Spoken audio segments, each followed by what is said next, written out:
Hello everyone, I am Snigdha Verma and today I am going to teach you lesson number 8 of Honeycomb, Fire, Friend and Foe.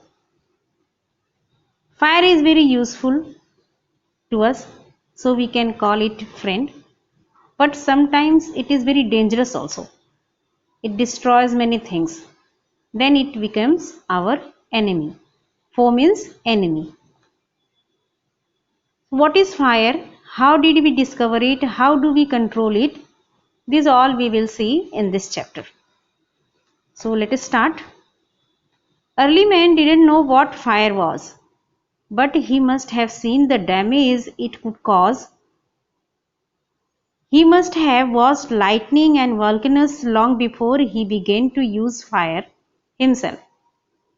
Fire was powerful and dangerous, and he was frightened. Early man had no idea what fire was, but he had seen the destructions caused by fire. He had also seen the lightning, volcanoes long before he himself learned the uses of fire. He was afraid of fire because it was powerful and dangerous. Fire may have puzzled early men, but we know now that fire is the result of chemical reaction. Fire had puzzled the early men because they didn't know anything about fire. But now we know that fire is the result of chemical reaction. When the oxygen in the air combines with the carbon and hydrogen in fuel, a chemical reaction takes place. What is fire? When oxygen, which is present in the air, when it combines with carbon and hydrogen in fuel, then a chemical reaction takes place. Energy in the form of heat and light is released in this process. In this process, energy in the form of heat and light released, and this is what we call fire. So now we know that fire is the result of a chemical reaction. When oxygen, which is present in the air, combines with carbon and hydrogen in fuel, then a chemical reaction takes place and energy in the form of heat and light released in this process. This is called fire. Three things are needed to make fire: fuel, oxygen and heat. We must have three things to make fire, that is fuel, oxygen and heat. Wood, coal, cooking gas and petrol are some examples of fuel. Wood, coal, cooking gas and petrol, they are the examples of fuel. Oxygen comes from air. We all know that oxygen present in the air. That is why when you blow on smoldering paper, it often bursts into flame. When we blow on smoldering paper, जो paper सुलग रहा है, smouldering मतलब धीरे धीरे सुलग रहा है, when we blow on it, it often bursts into flame. कभी भी आपने देखा होगा कि जो आप सुलग रहा पेपर उसको फूंकते हैं तो उसमें से आग जल जाती है. So the third thing needed to make fire is heat. So what happened in this? When you blow on the smoldering paper, then you are in this process you are adding air to that fuel. And the third thing needed to make fire is heat. We have to heat that also. Fuel and oxygen do not make fire by themselves. By themselves they do not make fire. Or else a newspaper or a stick lying in the open would catch fire on its own. Otherwise, the newspaper and stick which is in the air, open air, they can catch the fire themselves. But we have to heat that. अगर हम उसको heat करेंगे तभी वो जलेगा, नहीं तो अगर ऑक्सीजन और फ्यूल अपने आप अगर फायर बना सकते तो जो ओपन एयर में पड़ा हुआ जितना भी स्टिक है या न्यूज़पेपर है सब फायर कैच कर सकता था, लेकिन क्योंकि हमें उसको हीट करना होता है, so the third thing which is essential for the fire is to heat it. To burn a piece of paper और wood, we heat it. If we want to burn a piece of paper or wood, we have to heat it. उसको heat करना है. Heat it before it catches fire. We generally do it with the lighted match. With the lighted matchstick, we do this. Every fuel has a particular temperature at which it begins to burn.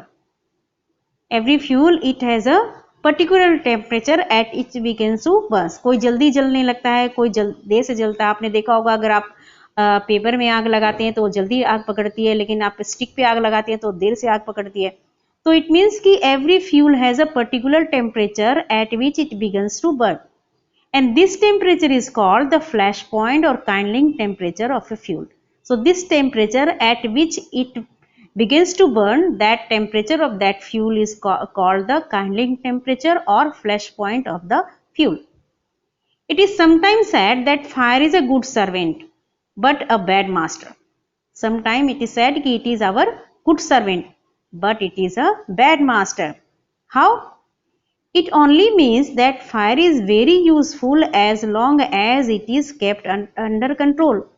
If it is under our control, then it is a good servant. If it is under your control, then it is a good servant. It is very, very useful to you. For instance, we use it to cook our food, warm our homes in winter, and to generate electricity. These are the uses of fire. We commonly use fire to cook our food, to warm our homes in winter, and to generate electricity. But on the other hand, if fire gets out of control, it can be very dangerous. But on the other hand, if fire it gets out of our control, जब हमारे काबू से बाहर हो जाता है, it gets out of our control, then it can be very dangerous. Each year, thousands of homes and shops are damaged by fire. You can see that each year many shops and homes are damaged by fire. In Deepavali also you can see hear this kind of news also. Vast areas of forest are also destroyed and hundreds of people are killed or injured. When it gets out of our control, then it destroys many things. Then we can say that it has become a bad master.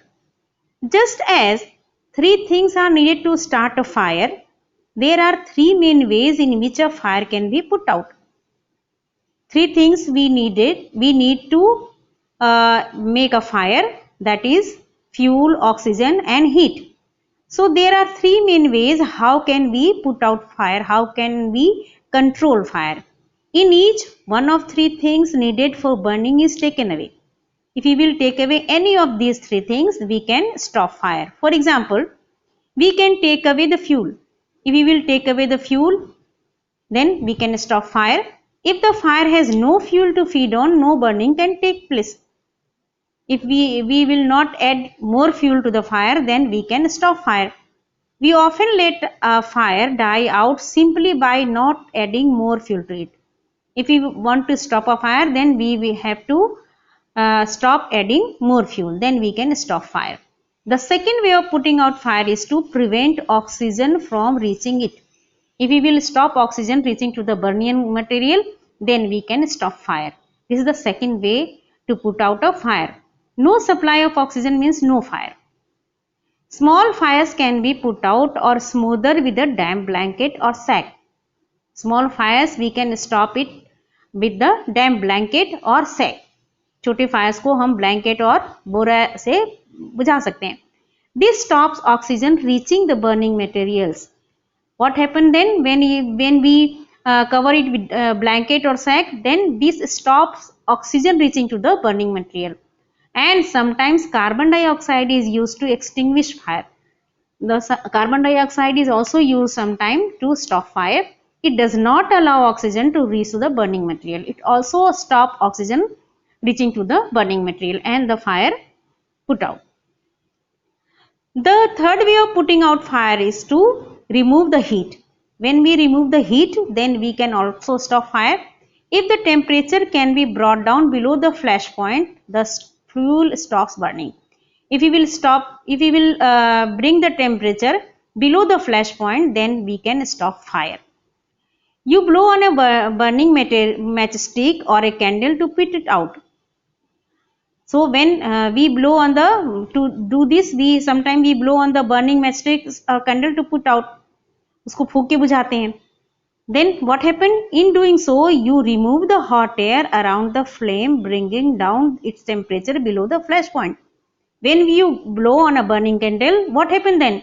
You remove the hot air around the flame and you bring down the temperature below the flash point, and the candle goes out, Sometimes water is sprayed on a fire. Sometimes we spray water also to bring, in order to bring down its temperature below the flash point. It absorbs heat from the burning fuel and lowers the temperature. It observe at that time, it observe when we spray water on the fire, then what happened? It absorbs the heat and it brings down the temperature below the flash point. And the blanket of water also cuts off the supply of oxygen. It acts two ways.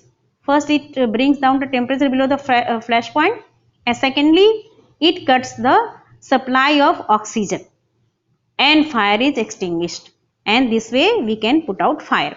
Some fires can be put out with water. We can use water for some fire. If water is sprayed onto an oil fire, the oil will float to the top of water and continue to burn. But we cannot stop every fire with water. For example, if there is oil fire and if we spray water on it, then the oil will float to the top of water at that time, because oil is lighter than water, so it can float on the top of water and it can continue to burn. This can be very dangerous because water can flow quickly, carrying the burning oil with it and spreading the fire.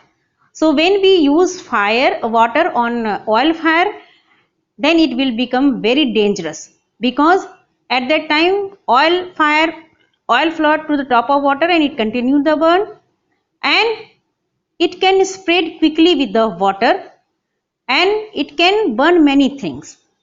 Water should also not be used on fires caused by electrical appliances. Water also should not be used on the fire which is on the electrical appliances. The person spraying water might receive an electric shock and be killed. Why? Because the person who is spraying water, it can receive an electric shock and it can be killed. So a carbon dioxide extinguisher is the best thing to fight an electrical fire. For electrical fire, we use carbon dioxide. That is the best way to put out the fire. We spend millions of rupees each year in fighting fires, and we spend more trying to find new ways of preventing fires from happening and getting out of control. So we have spent many rupees also. Now we are also trying to find out new ways how can we control fire. On the whole, we have learned rather well to control fire and put it to good use in our everyday life. Long ago, there were no firemen. In the olden days, there were no firemen. When fire broke out, everybody became a firefighter. You can see in the picture also. So this way, when the fire broke out, everybody became firefighter. People formed human chain. They still do if required. They make a human chain. एक बना लेते हैं, एक human मानव श्रृंखला बना लेते हैं, जैसे पुराने जमाने में होता था जब फायरमैन नहीं थे तब. And pass bucket of water from a well or a pond to the blaze. And they pass bucket of water from the well or from the pond and to the blaze. Now there are laws about building construction which ensure that space is left between the buildings to reduce the fire risk. So now there are so many laws, and people have to follow these laws, that they have to leave a proper space between the buildings to reduce the fire risk. Every new building, especially a public place, must ensure observance of fire prevention norms. Every new building, especially in the public places, they have to follow the rules of the fire prevention norms. Bands of firefighting workers with a special equipment known as the fire brigade are there to put out fire. So now there are fire brigades, and firemen are also there. They are very well trained and they are well equipped, and they are there to stop fire. Known as the fire brigade are there to put out fire. Firefighters are highly trained people. firefighters, they are very highly trained people. They have got the training about this, and they possess many skills. They cut off electricity supply. When they come to stop the fire, they cut off the electricity supply, knock down the dangerous walls, and spray water on the other material to bring fire under control. Then first they cut the electricity supply, then they knock down the dangerous walls, and then after that they spray water and other material to stop the fire. They are also trained in the first aid. In the first aid also they have got the training, so that they can help people suffering from burns and from the effect of smoke. So they can give the first aid to the people who are suffering from the burns or suffering from the smoke. The discovery of fire and its uses helped early men to cope with nature. The discovery of fire, it helped the early men to cope with nature, because after the discovery of fire they began to live a settled life and gradually adopt a settled mode of life, and then they began to lead a settled life. Fire is still worshipped in many parts of the world. In the many parts of the world, fire is still worshipped. अभी भी हम लोग पूजा करते हैं. Fire is indeed a friend, but as we know, it can be dangerous enemy once it get out our control. It is our friend. We know we worship fire also, but if it gets out of our control, then it can be very dangerous, and then it will become our enemy. So students, we have learned these things in this chapter. For the question answer, you will get in PDF. Any problem you can ask on my phone number. So have a nice day. Thank you.